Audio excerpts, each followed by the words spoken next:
স্পেনের কাছে বিশ্বকাপ ফাইনাল হারের ক্ষতে বিপর্যস্ত আর্জেন্টিনা শিবির। টানা দ্বিতীয় শিরোপা জয়ের সুযোগ হাতছাড়া হওয়ায় ভাঙনের সুর আলবিসেলেস্তেদের মাঝে। কোচ লিওনেল স্ক্যালোনি চাইছেন দায়িত্ব ছাড়তে, বেশ কিছু ফুটবলারই ইতি টানতে যাচ্ছেন আকাশি সাদা জার্সির। তাদের মাঝে আছেন অভিজ্ঞ মিডফিল্ডার লিয়ান্দ্রো পারেদেস। ৩২ বছর বয়সী এই তারকা ইঙ্গিত দিলেন অবসরের।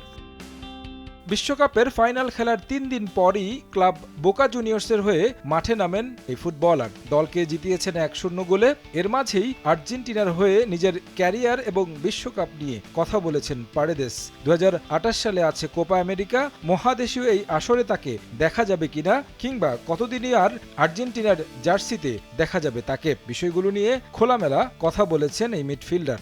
তাই আজ শুধু আমি নই, সবাই জানে সাদার আরেক নাম ফার্স্ট ওয়াশ ডিটারজেন্ট পাউডার।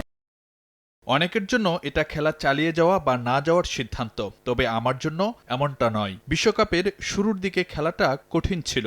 আমি পাঁজর ভাঙার ইনজুরিতে ছিলাম। এমন পরিস্থিতি থেকে ফিরে এসে বিশ্বকাপে পারফর্ম করা সহজ ছিল না। আমাকে এখন সিদ্ধান্ত নিতে হবে আমি আর জাতীয় দলের হয়ে খেলবো কিনা। তাড়াহুড়ার মাঝে কোনো সিদ্ধান্ত নিতে চাই না।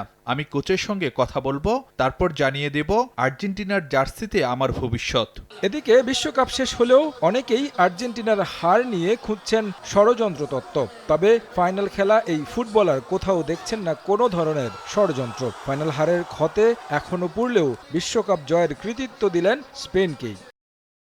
এটা ঠিক, বিশ্বকাপের ফাইনাল হারের কষ্ট অনেকদিন বয়ে বেড়াতে হবে। আমরা দারুণ একটি চক্র পার করেছি। দলও ভালো খেলছিল। ফুটবলে এমনটা হতেই পারে। বিশ্বকাপ নিয়ে অনেক ষড়যন্ত্র তত্ত্বের কথা শুনছি, তবে আমি এসবে বিশ্বাসী নই। স্পেন আমাদের থেকে অনেক ভালো ফুটবল খেলেছে, তাই তারা বিশ্বকাপ জিতেছে। এখানে ষড়যন্ত্র তত্ত্ব খোঁজা ঠিক নয়। দলে পরিবর্তন আসলেও আর্জেন্টিনা নিজেদের গুছিয়ে নিয়ে পরবর্তী বিশ্বকাপে দারুণ পারফর্ম করবে বলে প্রত্যাশা পারেদেসের। তারেক হাসান শিমুল, সময় সংবাদ।